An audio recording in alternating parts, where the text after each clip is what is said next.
Hello friends, welcome to my channel Telugu వంటలు. ఈరోజు మనం చేసుకోబోయే కర్రీ బెండకాయ పులుసు. ముందుగా కావాల్సిన పదార్థాలు కట్ చేసిన ఉల్లిపాయలు, కట్ చేసిన బెండకాయలు తీసుకోవాలని, వీటితో పాటు సోక్ చేసిన చింతపండు కూడా తీసుకోవాలని. ముందుగానే సోక్ చేసుకోవడం వల్ల పులుసు బాగా ఎక్కుతుంది.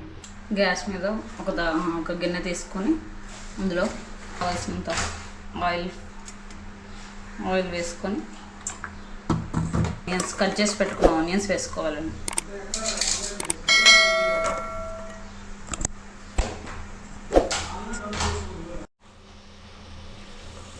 ఆనియన్స్ వేసుకొని ఇలా కొద్దిగా ఆనియన్స్ ప్రీ హీట్ అయ్యాక అందులో కొద్దిగా తాలింపు గింజలు వేసుకోవాలి. తాలింపు గింజలు వేయించుకొని ఇలా ప్రీ హీట్ చేసుకోవాలి. ఉల్లిపాయలు ఫ్రీ హీట్ అయిపోయాక వేయించుకున్నాక ఇంకొంచెం వేగనివ్వాలి.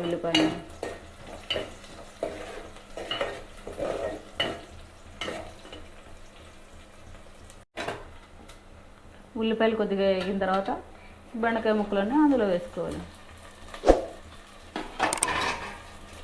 బెండకాయ ముక్కలు వేసుకున్నాక మొత్తం తిప్పేసుకొని ఇప్పుడు బెండకాయ ముక్కలతో పాటు ఉల్లిపాయలు బాగా వేగుతాయి. ఉల్లిపాయలు డ్రైగా ఏం చేస్తే మాడిపోతాయని గుర్తుంచుకోండి.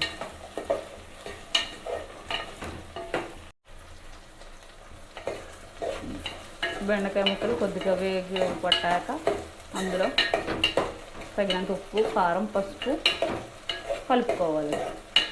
ముందుగా బెండకాయ ముక్కలు కొద్దిగా వేగాక అందులో ఉప్పు తగినంత వేసుకోవాలి.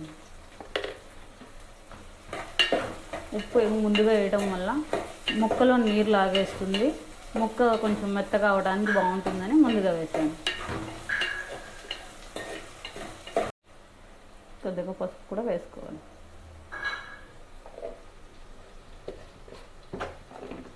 కారం కూడా త్వరగా వేసేసుకొని కొంచెం పులుసు పోసుకోవడం వల్ల కారం ముక్కలు పడుతుంది.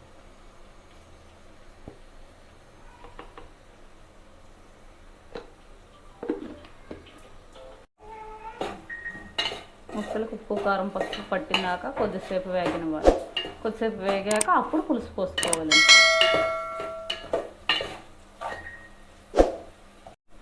ముక్కలకు ఉప్పు, కారం, పసుపు పట్టిన తర్వాత పులుసు పోసుకోవాలి.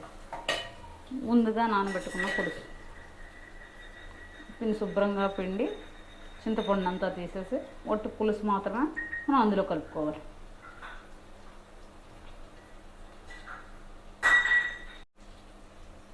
చింతపండు తీసేసి పులుసు అంతా ముక్కల్లో పోసుకోవాలి.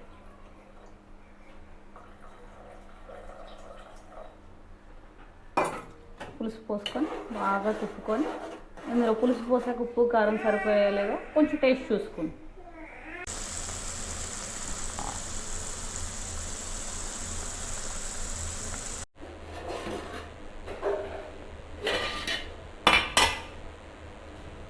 ఇలా పులుసు మొత్తం దగ్గర పడ్డాక దింపేసుకొని సర్వ్ చేసుకోవడమే.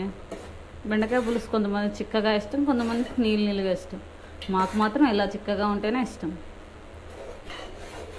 మనకి ఇష్టమైన వేడి వేడి బెండకాయ పులుసు రెడీ అయిపోయింది.